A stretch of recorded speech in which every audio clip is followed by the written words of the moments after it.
네, 안녕하세요. DNA 입시랩 임혁기 컨설턴트입니다. 오늘은 설명의 형식을 빌려서 진행을 할 거고요. 저번과 이어서 3월 입시 소식을 한번 알아볼게요.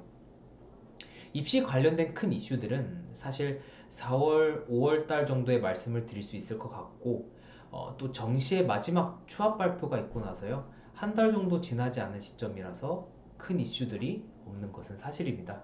어찌 보면 내신에 집중해야 되는 시기이기도 하고요.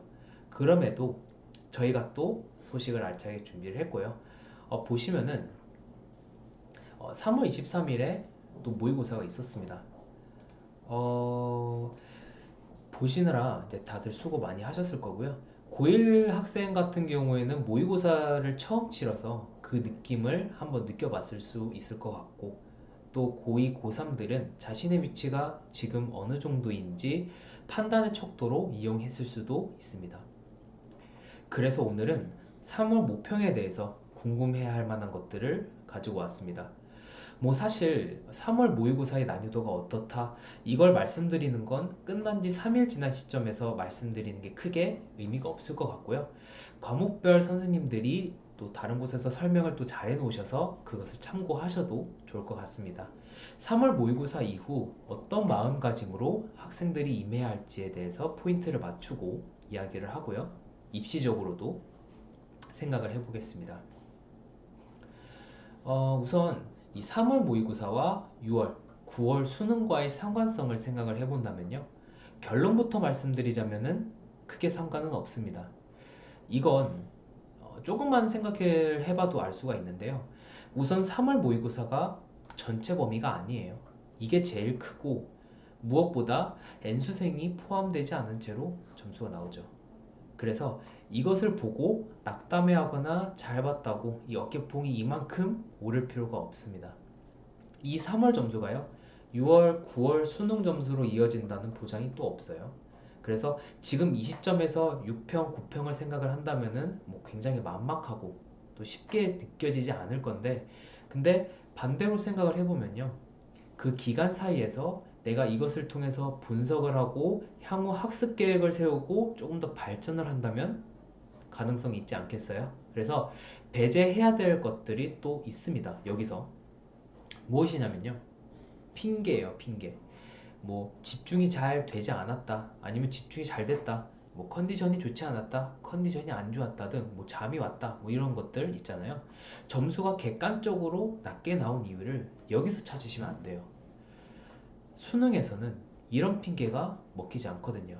이런 걸 다 컨트롤하고 문제가 되지 않게 치르는 것도 그 학생의 능력입니다. 내가 못 본 것을 저런 이유로 안주하려고 하지 않으셨으면 좋겠습니다. 그리고 이번 3월 모의고사 같은 경우는 또 4월 17일에 성적표가 나옵니다. 다른 때 같았으면 대략 한 달 걸릴 발표가 2주에 줄어드는 것이고요. 또 이것을 또 성적표를 또 잘 확인하는 것도 중요하겠죠. 마지막으로 3월 모의고사를 대하는 태도 같은 경우도 말씀드리자면은 고1, 고2, 고3 다 다를 겁니다. 사실 이것은 우수 일반고 또 보통 일반고, 특목 자사 등 학생이 처해 있는 환경에 따라서 다 다를 거예요. 그 기준은 보통 일반고로 한번 잡아볼게요. 고1 같은 경우는 첫 모의고사이기도 하고 그 범위가 중학교 범위에 머무르기 때문에 학생들이 그 중요도를 크게 보진 않아요. 실제로도 그렇고요. 근데 그 시험장의 분위기, 그에 따른 시간 분배를 하는 연습을 충분히 하시고 최대한 그 상황에 열심히 하려고 해야 합니다. 그렇지 않으면 그렇게 하지 않은 학생들보다 적응하는 데 있어서 뒤처질 수밖에 없어요. 이건 고2도 마찬가지입니다. 그리고 첫 평가제다 보니까 학생들 사이에서 또 알게 모르게 질서가 생겨요. 학기 초잖아요. 또 이걸 걱정하는 학부모님들도 계실 텐데 본인이 이런 측면을 굉장히 신경 쓰는 아이라면은 조금이라도 대비를 해주시는 것이 또 방법이긴 할 겁니다. 고3이라면 성적이 나온 상태에서 내가 어느 전형으로 지원할지 어느 정도 생각을 한 상태로 또 3월 모평을 또 봤을 겁니다. 수능 최저를 위해서든 정시를 위해서든 그 학습 전략은 동일하게 가져가되 대략적으로나마 내가 지원하고자 하는 수시 전형이 모의 성적과 비교해 봤을 때 더 나은 성적일지 아닐지는 판단해 보는 것도 방법입니다. 너무 이르지 않냐고 막 생각을 할 수도 있겠지만요. 잘 못 봤다면 더 열심히 하기 위한 목표를 또 잘 봤다면 그것을 또 다지기 위한 초석으로 생각을 해볼 수도 있는 일이기 때문에 뭐 크게 상관은 없을 겁니다. 그 다음에 다음 이제 소식 한번 또 볼게요. 낮아지는 입시의 문턱, 수험생은 줄고 모집 정원은 늘어. 수험생의 수가 거의 이제 옛날과 비교했을 때, 뭐 2013년, 2014년과 비교했을 때는요, 30%가량 감소를 한 것으로 나타났어요. 근데 이런 상황에서 상위권 대학은 정원은 오히려 또 늘어났죠. 이건 이제 제가 정시 설명회를 할 때마다 또 말씀드리는 것 중에 하나인데요.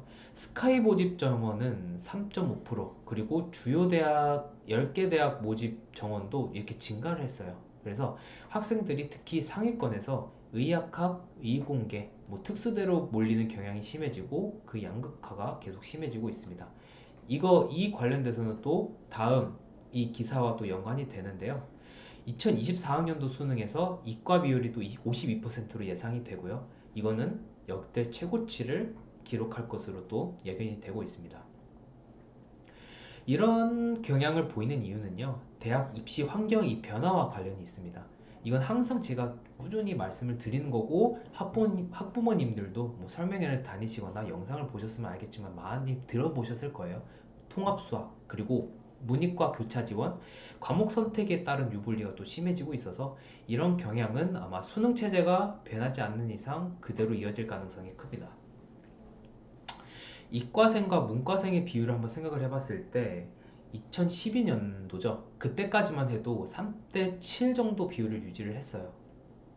근데 2013학년도에 처음으로 40%를 기록을 했고, 근데 그때 또 이제 이상한 건 뭐냐면은 의대 쏠림이 또 크지 않았어요. 그때 당시에는. 근데 이제 요즘 들어서 의대 쏠림, 그리고 인공지능이나 빅데이터, 이 IT 분야에서의 또 수요가 늘어나면서 이과 분야에 대한 관심도가 커진 것도 항목을 했죠. 그래서 표준 점수를 잘 받기 위해서 선택해야 하는 과목은 거의 정설처럼 엄매 화작으로 또 굳혀지고 있고, 현재 대학에서는 문이과 교차 지원을 조절하기 위해서 탐구 반영 비율을 손볼 것이라고도 예고를 한 상태에서 이번 수능에도 그럴지는 한번 지켜봐야 할 대목 같습니다. 작년 같은 경우에는 성균관대가 좀 그런 경향을 보이지 않았나 싶었고요. 이것과 관련된 내용은요, 뒤에서 나오는 또 기사에서 또 한번 살펴볼게요. 한번 읽어보겠습니다. 수능 수학 성적 높을수록 국어 엄매 선택 비율이 높아, 이렇게 나와 있는데, 수학을 1등급, 2등급을 받은 수험생 중에서요, 국어 엄매 선택 비율은 70%에 달했습니다. 여기에는 사실 점수 산출 방안에 지대한 영향을 끼치는데요. 국어든 영어든 공통 과목의 점수는 모든 학생들에게 동일하지만 선택 과목의 경우는 자신이 선택한 과목에 따라서 달라지겠죠. 그리고 또 난이도도 달라질 건데요. 그래서 이 점수들을 표준화 시켜주는 작업을 하게 됩니다. 공통 과목 원점수 평균과 이 표준 편차를 활용해서요, 이거를 산출한 선택 과목 조정 원점수는요, 서로 비교가 가능해요.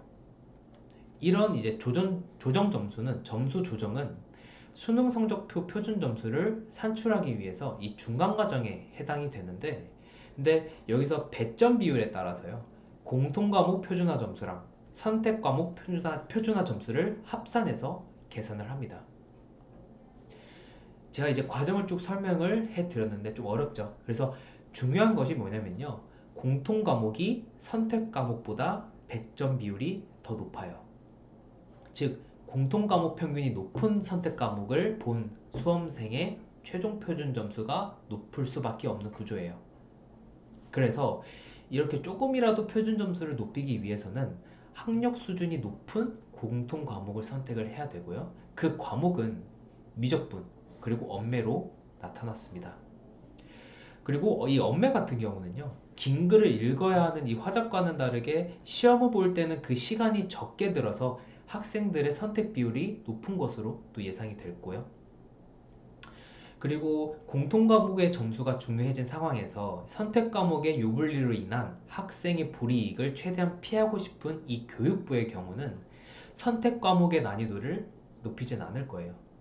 그래서 하지만 작년 수능의 엄매 같은 경우는 그 예상을 조금 빗나간 채로 쉽진 않았습니다.